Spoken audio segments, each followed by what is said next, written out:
Hey there guys, we're taking a look at Halo Combat Evolved Anniversary Edition running on the AMD Ryzen 5 5500U. Now the game is currently running at 1080p with the original in-game graphics. So it's not the lowest that it can go to. This is essentially what the original console version of Combat Evolved Anniversary Edition ran like. And you can see that the level of performance that we're actually getting here at the stock 15-watt TDP is actually pretty decent. At the very beginning of the game, things were a little rough for the 1% lows, but as things progress through and you just play for a few minutes, things level out and the 1% lows are actually really decent. And considering that we're running at the stock 15-watt TDP, this is actually pretty impressive levels of performance. But I could totally understand if you would want 1% lows that are higher than this, but I would say that for the most part, this is already going to be very playable, especially if you're just playing the single player and you're not exactly somebody that's looking to play it at the highest difficulty. If that is you though, then I can understand why you would want to get better performance than this, but so far this is pretty impressive considering that it is at the full 1080p resolution and we are just at the stock 15-watt TDP. And of course, this is running with the newest 22.71 drivers, so they do have DirectX 11 improvements, so that might actually be what's making this perform the way that it does. Now this is a beta driver, so I would probably recommend that you just wait until the full release because there are certain performance regressions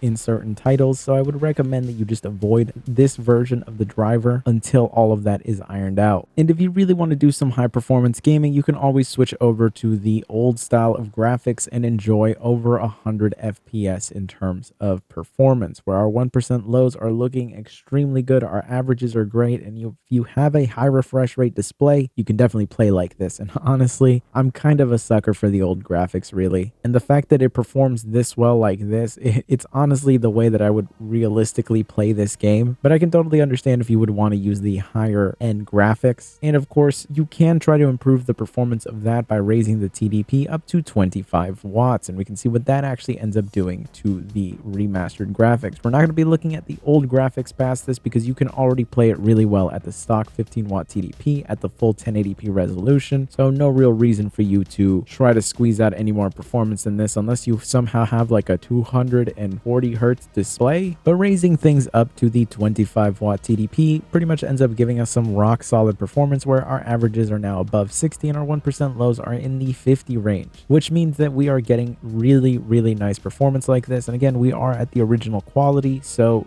we don't really have to sacrifice anything visually. And that's really what you would want to see here. But of course, if you're someone that's trying to go for even higher refresh rates than this because you have a monitor, you can try to raise the performance even more to try to hit those higher FPS numbers. But I would say that at this point, this is already good enough that you really shouldn't have to adjust anything. This is already very playable. And if you're on a system that can actually handle the 25-watt TDP, then you could just use that and have a rock solid 60 FPS average with 1% lows that are very acceptable in this range. And you'll see here that at the 30-watt TDP, we actually end up getting some really nice numbers for our 1% lows, and our averages are still looking pretty nice. So even with a lot of intense action on the screen, we are not dropping to 1% lows below 50. It is a rock solid experience all around. So if you have the TDP headroom for this, you're going to have a really nice time. But if you don't, you're still going to be able to play this perfectly fine at the stock settings. You really aren't going to have to adjust things past this, but we can try to also drop the internal render resolution down to 80% to see what that ends up doing to the performance. And 80% is around the range of 900p. It's not exactly 900p, but it is pretty much around the level that that would end up being at. And what that actually ends up doing to the performance is we get some really solid numbers. Our 1% lows are just shy of 60 and our averages are in the mid 70s, which means that we're getting really rock solid levels of performance for the stock 15-watt TDP. And this did feel like a pretty amazing experience, and honestly visually I didn't really see much of a hit. And if you're looking to have the smoothest possible performance, this might not be a bad way to go, especially if you're playing at the stock 15-watt TDP of this system. Now if you're on a system that lets you go higher than that though, you might be able to actually squeeze out some rock solid performance at the 80% resolution, and we might actually be able to get into some high-end gaming. And it does appear that raising the TDP up to 25 watts with the 80% resolution actually does give us a nice boost in performance though, nothing substantial. Our averages are now in the 80 range, and our 1% lows are comfortably above 60. This is already pretty much just way better performance than what you would even want on this system, considering the fact that